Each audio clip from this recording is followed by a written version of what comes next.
ਇੱਕ ਦਿਨ ਧੰਨ ਧੰਨ ਸ੍ਰੀ ਗੁਰੂ ਗੋਬਿੰਦ ਸਿੰਘ ਜੀ ਮਹਾਰਾਜ ਦੇ ਦੀਵਾਨ ਵਿੱਚ ਇੱਕ ਸਿੱਖ ਨੇ ਬੇਨਤੀ ਕੀਤੀ, ਜੀ ਸੱਚੇ ਪਾਤਸ਼ਾਹ, ਸਾਨੂੰ ਇਸ ਸੰਸਾਰ ਸਮੁੰਦਰ ਤੋਂ ਪਾਰ ਉਤਾਰਾ ਕਰਨ ਦੀ ਕੋਈ ਸੌਖੀ ਜਿਹੀ ਵਿਧੀ ਦੱਸੋ, ਕਿਉਂਕਿ ਸ਼ਾਸਤਰਾਂ ਦੇ ਪੰਡਿਤ ਪਾਰ ਉਤਾਰੇ ਦਾ ਰਾਸਤਾ ਬੜਾ ਕਠਿਨ ਦੱਸਦੇ ਹਨ।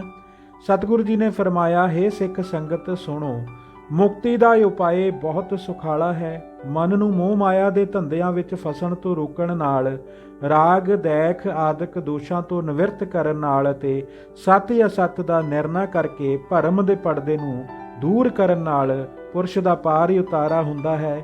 ਸੰਸਾਰ ਸਾਗਰ ਤੋਂ ਤਰਨ ਦਾ ਹੋਰ ਸੌਖਾ ਰਾਸਤਾ ਸੁਣੋ, ਪ੍ਰਭੂ ਦਾ ਸਿਮਰਨ ਕਰਨਾ ਅਤੇ ਮੌਤ ਨੂੰ ਸਦਾ ਯਾਦ ਰੱਖਣਾ।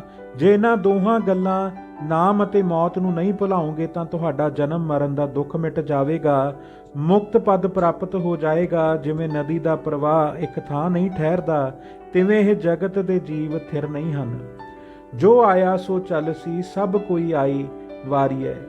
ਇਸ ਗੱਲ ਨੂੰ ਸਦਾ ਯਾਦ ਰੱਖੋ ਅਤੇ ਨਾਮ ਸਿਮਰਨ ਕਰੋ। ਇਸ ਨਾਲ ਪਿਛਲੇ ਪਾਪ ਮਿਟ ਜਾਣਗੇ ਅਤੇ ਅੱਗੇ ਤੋਂ ਨਵੇਂ ਹੋਰ ਨਹੀਂ ਹੋਣਗੇ। ਸਤਿਗੁਰੂ ਜੀ ਦੇ ਇਹ ਬਚਨ ਸੁਣ ਕੇ ਜਿਨ੍ਹਾਂ ਦੇ ਵੱਡੇ ਭਾਗ ਸਨ, ਉਹਨਾਂ ਦੀ ਵਾਹਿਗੁਰੂ ਸਿਮਰਨ ਵਿੱਚ ਲਿਵ ਲੱਗ ਗਈ ਅਤੇ ਗੁਰੂ ਚਰਨਾਂ ਨਾਲ ਪ੍ਰੀਤੀ ਜਾਗ ਉੱਠੀ। ਹੋਰ ਉਪਦੇਸ਼ ਪੜ੍ਹਨ ਤੋਂ ਬਿਨਾਂ ਪੁਰਸ਼ ਅੰਨਾ ਹੈ। ਇੱਕ ਦਿਨ ਸਤਿਗੁਰੂ ਜੀ ਦੀਵਾਨ ਵਿੱਚ ਬੈਠੇ ਸਨ। ਸੰਗਤ ਚਾਰ ਚੁਫੇਰੇ ਦਰਸ਼ਨ ਪਰਸਨ ਅਤੇ ਉਪਦੇਸ਼ ਲੈਣ ਵਾਸਤੇ ਸਜੀ ਹੋਈ ਸੀ। ਇੱਕ ਸਿੱਖ ਨੇ ਹੱਥ ਜੋੜ ਕੇ ਬੇਨਤੀ ਕੀਤੀ, ਸੱਚੇ ਪਾਤਸ਼ਾਹ ਜੀ, ਮੈਂ ਕੋਈ ਵਿੱਦਿਆ ਨਹੀਂ ਪੜ੍ਹੀ, ਮੈਂ ਆਪ ਜੀ ਦੀ ਸ਼ਰਨ ਆਇਆ ਹਾਂ। ਸੰਸਾਰ ਦੁੱਖਾਂ ਦਾ ਘਰ ਹੈ, ਕਿਰਪਾ ਕਰਕੇ ਮੈਨੂੰ ਉਹ ਰਾਸਤਾ ਦੱਸੋ ਜਿਸ ਨਾਲ ਮੇਰਾ ਜਨਮ ਮਰਨ ਕੱਟਿਆ ਜਾਵੇ। ਗੁਰੂ ਜੀ ਨੇ ਕਿਹਾ, ਭਾਈ ਤੂੰ ਧਨ ਹੈ ਜਿਸ ਨੇ ਜਗਤ ਨੂੰ ਦੁੱਖ ਰੂਪ ਮੰਨ ਕੇ ਵਿਰਾਗ ਧਾਰਨ ਕਰ ਲਿਆ ਹੈ। ਪਰ ਸਿੱਖਾ, ਪੜ੍ਹੇ ਤੋਂ ਬਿਨਾਂ ਆਦਮੀ ਕੁਝ ਸਮਝ ਨਹੀਂ ਸਕਦਾ। ਤੂੰ ਇਹ ਗੱਲ ਮਨ ਵਿੱਚ ਵਿਚਾਰ ਕਿ ਅਨਪੜ੍ਹ ਆਦਮੀ ਅੰਨੇ ਵਾਂਗੂ ਚੱਲਦਾ ਹੈ, ਉਸ ਨੂੰ ਕਿਸੇ ਗੱਲ ਦੀ ਸਮਝ ਨਹੀਂ ਆਉਂਦੀ। ਇਸ ਵਾਸਤੇ ਪੜ੍ਹਨਾ ਜ਼ਰੂਰ ਚਾਹੀਦਾ ਹੈ। ਥੋੜਾ ਜਾਂ ਬਹੁਤ ਪੜ੍ਹਨ ਨਾਲ ਬੁੱਧੀ ਸ਼ੁੱਧ ਹੋ ਜਾਂਦੀ ਹੈ, ਜਿਸ ਨਾਲ ਪੁਰਸ਼ ਮਨ ਨੂੰ ਸੁਧਾਰ ਲੈਂਦਾ ਹੈ। ਕਰਨ ਯੋਗ ਅਤੇ ਨਾ ਕਰਨ ਯੋਗ ਗੁਣ ਔਗੁਣਾਂ ਦੀ ਸਮਝ ਹਿਰਦੇ ਵਿੱਚ ਆ ਜਾਂਦੀ ਹੈ।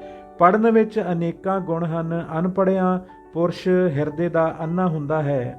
ਗੁਰਮੁਖੀ ਅੱਖਰਾਂ ਦਾ ਪੜ੍ਹਨਾ ਸਭ ਤੋਂ ਸ੍ਰੇਸ਼ਟ ਹੈ, ਜਿਸ ਦੇ ਪੜ੍ਹਨ ਨਾਲ ਗੁਰਬਾਣੀ ਜਪਜੀ ਆਦਿ ਪੜ੍ਹ ਕੇ ਸ਼ੁਭ ਮਤ ਪ੍ਰਾਪਤ ਹੁੰਦੀ ਹੈ। ਇਸ ਕਰਕੇ ਹੁਣ ਤੂੰ ਆਪਣੀ ਬੁੱਧੀ ਅਨੁਸਾਰ ਗੁਰੂ ਮਤ ਨੂੰ ਗ੍ਰਹਿਣ ਕਰ ਲੈ। ਸਿੱਖ ਨੇ ਕਿਹਾ, ਜੀ ਮੈਨੂੰ ਕਿਸੇ ਸਿੱਖ ਪਾਸ ਭੇਜ ਦਿਓ ਜਿਹੜਾ ਮੈਨੂੰ ਗੁਰਮੁਖੀ ਪੜ੍ਹਾਵੇ। ਸਤਿਗੁਰੂ ਜੀ ਨੇ ਇੱਕ ਆਪਣੇ ਗ੍ਰੰਥੀ ਨੂੰ ਸੱਦ ਕੇ ਆਖਿਆ ਕਿ ਇਸ ਨੂੰ ਸਿੱਖ ਪ੍ਰੇਮ ਨਾਲ ਗੁਰਮੁਖੀ ਪੜ੍ਹਾਓ। ਗ੍ਰੰਥੀ ਸਿੰਘ ਜਦ ਉਸ ਨੂੰ ਊੜਾ ਐੜਾ ਤੋਂ ਪੜ੍ਹਾਈ ਆਰੰਭ ਕਰਾ ਕੇ 5 ਗ੍ਰੰਥੀ ਵਿੱਚੋਂ ਆਨੰਦ ਸਾਹਿਬ ਦੀ ਬਾਣੀ ਦਾ ਪਾਠ ਕਰਾਉਣ ਲੱਗਾ ਤਾਂ ਸਿੱਖ ਨੇ ਜਦ ਇਸ ਦੀ ਪਹਿਲੀ ਤੁਕ ਆਨੰਦ ਭਇਆ ਮੇਰੀ ਮਾਏ ਸਤਿਗੁਰੂ ਮੈਂ ਪਾਇਆ ਪੜ੍ਹੀ ਤਾਂ ਫਿਰ ਉਹ ਗ੍ਰੰਥੀ ਪਾਸ ਪੜ੍ਹਨ ਨਾ ਗਿਆ। ਜਦ 6 ਮਹੀਨੇ ਬੀਤ ਗਏ ਤਾਂ ਸਤਿਗੁਰੂ ਜੀ ਨੇ ਗ੍ਰੰਥੀ ਨੂੰ ਪੁੱਛਿਆ ਕਿ ਉਹ ਸਿੱਖ ਨੇ ਕਿਤਨਾ ਕੁ ਪੜ੍ਹ ਲਿਆ ਹੈ। ਤਦ ਗ੍ਰੰਥੀ ਨੇ ਦੱਸਿਆ, ਜੀ ਪਾਤਸ਼ਾਹ, ਉਸਨੇ ਆਨੰਦ ਸਾਹਿਬ ਦੀ ਪਹਿਲੀ ਤੁਕ ਅੱਜ ਤੋਂ 6 ਮਹੀਨੇ ਪਹਿਲਾਂ ਪੜ੍ਹੀ ਸੀ, ਫਿਰ ਉਹ ਮੇਰੇ ਪਾਸ ਹੋਰ ਪੜ੍ਹਨ ਵਾਸਤੇ ਆਇਆ ਹੀ ਨਹੀਂ। ਗ੍ਰੰਥੀ ਪਾਸੋਂ ਇਹ ਗੱਲ ਸੁਣ ਕੇ ਸਤਿਗੁਰੂ ਜੀ ਨੇ ਸਿੱਖ ਨੂੰ ਸੱਦ ਕੇ ਪੁੱਛਿਆ, ਤੈਨੂੰ ਪੜ੍ਹਨ ਬਿਠਾਇਆ ਸੀ, ਕਿੰਨਾ ਕੁ ਪੜ੍ਹਿਆ ਹੈ? ਸਿੱਖ ਨੇ ਕਿਹਾ, ਜੀ ਇੱਕ ਤੁਕ ਪੜ੍ਹ ਕੇ ਮੇਰਾ ਭਰਮ ਮਿਟ ਗਿਆ ਹੈ। ਜਦੋਂ ਸਿੱਖ ਨੇ ਸਤਿਗੁਰ ਨੂੰ ਪਾ ਲਿਆ ਹੈ ਤਾਂ ਉਸ ਦੇ ਕਸ਼ਟ ਦੂਰ ਹੋ ਗਏ ਹਨ ਅਤੇ ਆਨੰਦ ਦੀ ਪ੍ਰਾਪਤੀ ਹੋ ਗਈ ਹੈ। ਇਸ ਤੋਂ ਪਰੇ ਹੋਰ ਬਾਕੀ ਕਿਹੜੀ ਗੱਲ ਰਹਿ ਗਈ ਜਿਸ ਵਾਸਤੇ ਹੋਰ ਪੜ੍ਹਿਆ ਜਾਵੇ? ਸਿੱਖ ਦੀ ਇਹ ਸ਼ਰਧਾ ਦੀ ਗੱਲ ਸੁਣ ਕੇ ਸਤਿਗੁਰੂ ਜੀ ਨੇ ਬੜੇ ਪ੍ਰਸੰਨ ਹੋ ਕੇ ਕਿਹਾ, ਸਿੱਖਾ ਤੂੰ ਨਿਹਾਲ ਹੋ ਗਿਆ ਹੈ। ਆਪ ਜੀ ਦੇ ਇਸ ਬਚਨ ਨਾਲ ਸਿੱਖ ਦੀ ਦੁਵਿਧਾ ਨਾਸ਼ ਹੋ ਗਈ ਅਤੇ ਉਸ ਨੂੰ ਗਿਆਨ ਦੀ ਪ੍ਰਾਪਤੀ ਹੋ ਗਈ। ਇੱਕ ਦਿਨ ਗੁਰੂ ਜੀ ਦੇ ਦੀਵਾਨ ਵਿੱਚ ਸਿੱਖ ਸੰਗਤਾਂ ਆਪ ਜੀ ਦੇ ਪਵਿੱਤਰ ਦਰਸ਼ਨ ਪਰਸ ਕੇ ਆਨੰਦ ਲੈ ਰਹੀਆਂ ਸਨ।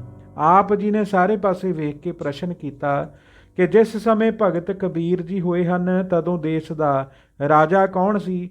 ਸਭਾ ਵਿੱਚ ਬੈਠੇ ਸਿਆਣੇ ਸਿਆਣੇ ਪੁਰਸ਼ਾਂ ਵਿੱਚੋਂ ਇੱਕ ਨੇ ਵਿਚਾਰ ਕਰਕੇ ਆਖਿਆ, ਤਦੋਂ ਹੁਮਾਯੂ ਬਾਦਸ਼ਾਹ ਹੁੰਦਾ ਸੀ। ਦੂਜੇ ਨੇ ਕਿਹਾ, ਜੀ ਪਥੋਰਾ ਰਾਓ ਹੁੰਦਾ ਸੀ। ਤੀਜੇ ਨੇ ਕਿਹਾ, ਜੀ ਸਿਕੰਦਰ ਬਾਦਸ਼ਾਹ ਹੁੰਦਾ ਸੀ। ਚੌਥੇ ਨੇ ਬਾਦਸ਼ਾਹ ਦਾ ਨਾਮ ਮਦਨ ਲਾਲ ਦੱਸਿਆ ਅਤੇ ਪੰਜਵੇਂ ਨੇ ਕਿਹਾ, ਜੀ ਜੈਨੀਆਂ ਦਾ ਰਾਜ ਹੁੰਦਾ ਸੀ। ਇਸ ਤਰ੍ਹਾਂ ਸਾਰੇ ਅੱਡੋ ਅੱਡ ਬੋਲਦੇ ਗਏ, ਪਰ ਗੁਰੂ ਜੀ ਚੁੱਪ ਕਰਕੇ ਸੁਣਦੇ ਰਹੇ। ਅੰਤ ਨੂੰ ਜਦ ਸਾਰੇ ਚੁੱਪ ਹੋ ਗਏ ਤਾਂ ਸਤਿਗੁਰੂ ਜੀ ਨੇ ਫਰਮਾਇਆ, ਹਰੀ ਦੇ ਜਨ ਸਭ ਤੋਂ ਉੱਚੇ ਹਨ, ਉਹਨਾਂ ਨੂੰ ਕੋਈ ਅੱਪੜ ਨਹੀਂ ਸਕਦਾ। ਜਾਤ ਵਰਨ ਤੇ ਪਾਸ਼ਾਈਆਂ ਸਭ ਹਰੀਜਨਾਂ ਤੋਂ ਨੀਵੇਂ ਰਹਿ ਜਾਂਦੇ ਹਨ। ਜਿਵੇਂ ਰਾਜ ਹੰਸ ਉੱਚਾ ਉੱਡ ਕੇ ਸਮੁੰਦਰ ਤੋਂ ਪਾਰ ਹੋ ਜਾਂਦਾ ਹੈ ਅਤੇ ਜਗਤ ਦੇ ਹੋਰ ਸਾਰੇ ਪੰਛੀ ਸਮੁੰਦਰ ਦੇ ਵਿੱਚ ਹੀ ਰਹਿ ਜਾਂਦੇ ਹਨ। ਵੇਖੋ ਜਾਤ ਦੇ ਜੁਲਾਹਾ ਕੰਗਾਲ ਕਬੀਰ ਨੂੰ ਉਸ ਦੀ ਇਸਤਰੀ ਲੋਈ ਅਤੇ ਕਮਾਲ ਬੱਚਿਆਂ ਸਹਿਤ ਨਾਮ ਜਪਣ ਦਾ ਸਦਕਾ ਸਭ ਕੋਈ ਗਿਆਨੀ ਧਿਆਨੀ ਜਪੀ ਤਪੀ ਨਿਰਵਾਣ ਗ੍ਰਹਿਸਥੀ ਜਾਣਦੇ ਹਨ, ਪਰ ਮੁਲਕ ਦੇ ਬਾਦਸ਼ਾਹਾਂ ਦੇ ਨਾਮ ਨੂੰ ਕੋਈ ਨਹੀਂ ਜਾਣਦਾ। ਇਸ ਕਰਕੇ ਨਾਮ ਧੰਨ ਆਖੋ, ਇਹ ਸਭ ਨਾਮ ਦੀ ਹੀ ਮਹਿਮਾ ਹੈ। ਜਿਹੜੇ ਪੁਰਸ਼ ਨਾਮ ਜਪਦੇ ਹਨ ਉਹਨਾਂ ਦੀ ਬਰਾਬਰੀ ਕੋਈ ਨਹੀਂ ਕਰ ਸਕਦਾ, ਪਰ ਜਿਹੜੇ ਐਸੇ ਸਰਬ ਸੁਖਦਾਈ ਨਾਮ ਨੂੰ ਨਹੀਂ ਜਪਦੇ ਉਹਨਾਂ ਨੂੰ ਸਦਾ ਘਾਟਾ ਹੀ ਰਹਿੰਦਾ ਹੈ। ਉਹ ਜਗਤ ਦੇ ਧੰਦਿਆਂ ਵਿੱਚ ਫਸੇ ਰਹਿੰਦੇ ਹਨ। ਜਦੋਂ ਭਗਤ ਕਬੀਰ ਨਾਮ ਜਪ ਕੇ ਪ੍ਰਸਿੱਧ ਹੋਇਆ ਤਦੋਂ ਸਿਕੰਦਰ ਲੋਧੀ ਦੇਸ਼ ਦਾ ਬਾਦਸ਼ਾਹ ਸੀ। ਜਦ ਉਸ ਸਿਕੰਦਰ ਲੋਧੀ ਬਾਦਸ਼ਾਹ ਨੇ ਕਬੀਰ ਭਗਤ ਦੀ ਅਜ਼ਮਤ ਵੇਖੀ ਤਾਂ ਉਸਨੇ ਕਬੀਰ ਦੇ ਪੈਰਾਂ ਤੇ ਸਿਰ ਰੱਖ ਕੇ ਮੱਥਾ ਟੇਕਿਆ। ਇਸ ਪ੍ਰਥਾਏ ਕਬੀਰ ਜੀ ਨੇ ਬਾਣੀ ਉਚਾਰਨ ਵੀ ਕੀਤੀ ਸੀ। ਕਬੀਰ ਜੀ ਨੂੰ ਈਰਖਾਵਾਦੀ ਪੰਡਤਾਂ ਅਤੇ ਕਾਜ਼ੀਆਂ ਦੇ ਆਖੇ ਲੱਗ ਕੇ ਬਾਦਸ਼ਾਹ ਸਿਕੰਦਰ ਲੋਧੀ ਨੇ ਹੱਥ ਪੈਰ ਬੰਨ੍ਹ ਕੇ ਹਾਥੀ ਅੱਗੇ ਸੁੱਟ ਦਿੱਤਾ ਤੇ ਮਹਾਵਤ ਨੂੰ ਆਖਿਆ ਕਿ ਇਸ ਨੂੰ ਹਾਥੀ ਪਾਸੋਂ ਤੁੜਵਾ ਦਿਓ। ਪਰ ਹਾਥੀ ਕਬੀਰ ਨੂੰ ਪੰਡ ਵਾਂਗੂ ਬੰਝਾ ਹੋਇਆ ਵੇਖ ਕੇ ਚੀਕਾ ਮਾਰਦਾ ਪਿੱਛੇ ਭੱਜ ਗਿਆ। 3 ਵਾਰ ਇਸ ਤਰ੍ਹਾਂ ਹਾਥੀ ਨੂੰ ਅੱਗੇ ਕੀਤਾ ਗਿਆ, ਪਰ ਉਹ ਕਬੀਰ ਨੂੰ ਸੁੰਡ ਨਾਲ ਨਮਸਕਾਰ ਕਰਕੇ ਪਿੱਛੇ ਹਟ ਜਾਵੇ। ਪਰ ਵਿਰੋਧੀਆਂ ਦਾ ਪੱਥਰ ਦਿਲ ਅਜੇ ਵੀ ਨਾ ਪਤੀਜਿਆ ਕਿ ਇਹ ਨਿਰਦੋਸ਼ ਹਨ ਤੇ ਪ੍ਰਭੂ ਦੇ ਪਿਆਰੇ ਭਗਤ ਹਨ। ਇਸ ਕਰਕੇ ਫਿਰ ਉਹਨਾਂ ਦੇ ਆਖੇ ਲੱਗ ਕੇ ਸਿਕੰਦਰ ਨੇ ਕਬੀਰ ਜੀ ਨੂੰ ਜੰਜੀਰਾਂ ਨਾਲ ਬੰਨ੍ਹ ਕੇ ਗੰਗਾ ਦੇ ਰੋੜ ਵਿੱਚ ਸੁੱਟ ਦਿੱਤਾ। ਪਰ ਉੱਥੇ ਵੀ ਗੰਗਾ ਦੀ ਲਹਿਰ ਨਾਲ ਕਬੀਰ ਜੀ ਦੀ ਜੰਜੀਰ ਟੁੱਟ ਗਈ ਅਤੇ ਕਬੀਰ ਜੀ ਚੌਂਕੜੀ ਮਾਰ ਕੇ ਮ੍ਰਿਗਸ਼ਾਲਾ ਉੱਤੇ ਬੈਠੇ ਸਭ ਨੇ ਵੇਖੇ। ਗੁਰੂ ਸਾਹਿਬ ਆਖਦੇ ਹਨ, ਵੇਖੋ ਕਿੱਥੇ ਗਰੀਬ ਜੁਲਾਹਾ ਤੇ ਕਿੱਥੇ ਸਾਰੇ ਮੁਲਕ ਦਾ ਬਾਦਸ਼ਾਹ। ਇਸ ਕਰਕੇ ਤੁਸੀਂ ਸਾਰੇ ਸਿੱਖ ਨਾਮ ਦਾ ਸਿਮਰਨ ਕਰੋ ਅਤੇ ਗੁਰੂ ਦੇ ਪਿਆਰੇ ਸਿੱਖ ਬਣੋ।